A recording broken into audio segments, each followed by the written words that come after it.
Study is, what does this say? What is this saying? What does this mean?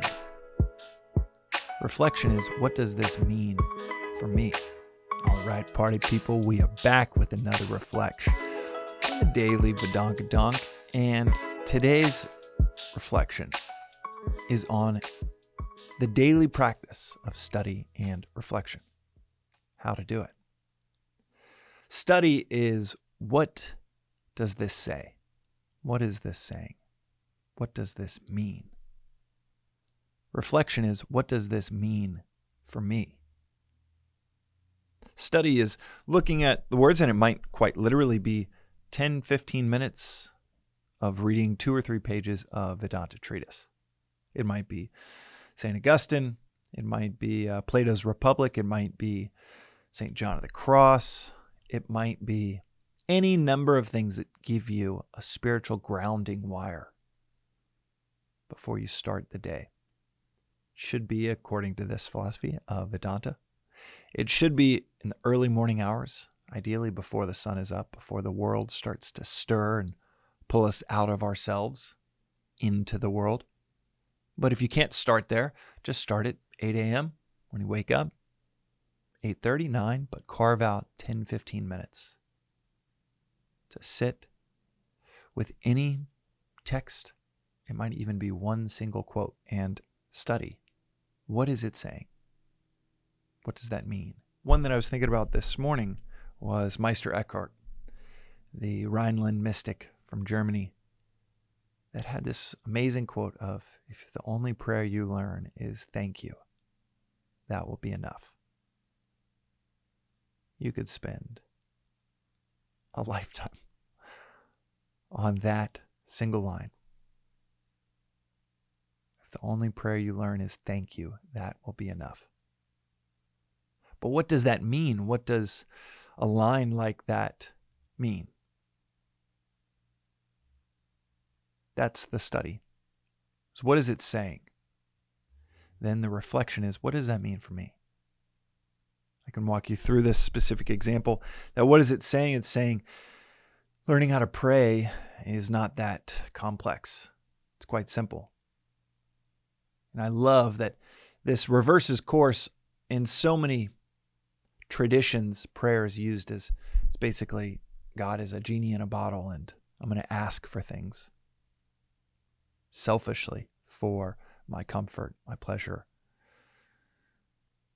to get rid of fear, for me. And that's what prayer is often abused for.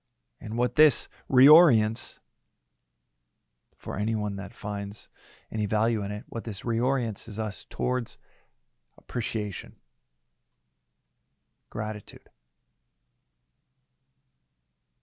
What does it mean to where a prayer of thank you is enough? But that's the extent of any theological study needed, according to this line from Meister Eckhart. Then you take it into, well, what does this mean? I guess if that's the only prayer, then a spouse passes away and I'm supposed to pray thank you? How would that make sense? And all it takes is about 30 seconds of imagination of, oh, thank you for the time that I had with that love of my life. Many don't have such experiences. I'm so thankful that I at least had a decade, 3 decades, 3 years with that person. Thank you for the strength to move through this. Thank you for your presence during it. Thank you can apply even in the darkest of moments. And that's where the reflection comes in. And then what does this mean for me? How could I reorient my prayer for reinforcing desire to an orientation of prayer as gratitude? In fact, as I think we cover in episode 1 of Yoga for Your Intellect, which link in the show notes for the conversational podcast on this same philosophy that I do with one of my teachers, Joseph, who is a lighthouse of, is an encyclopedia of this knowledge after 3 decades of studying and teaching it. And Joseph said in I think our first episode, gratitude and desire cannot coexist.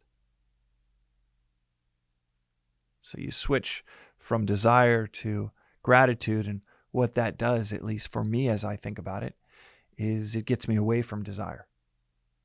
It's a reorientation, obviously, logistically, of prayer towards gratitude instead of desire. But in addition, desire is, as we've chatted about before, it's a contract we make with ourselves to be unhappy until we get what we want. To want something, to put our attention on wanting something, is to put our attention on what we lack. Gratitude is placing our attention on what we have.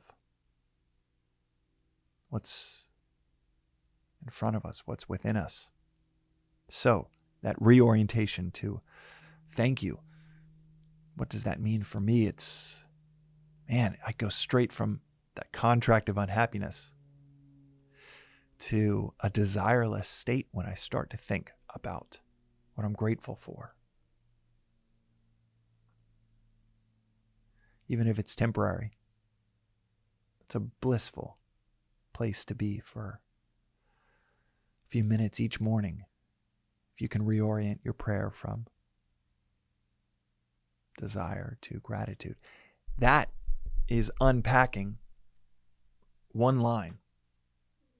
One beautiful line from a sage, a lighthouse in history, unpacking it, figuring out what does it mean, and that's study, and then reflection being, what does this mean for me?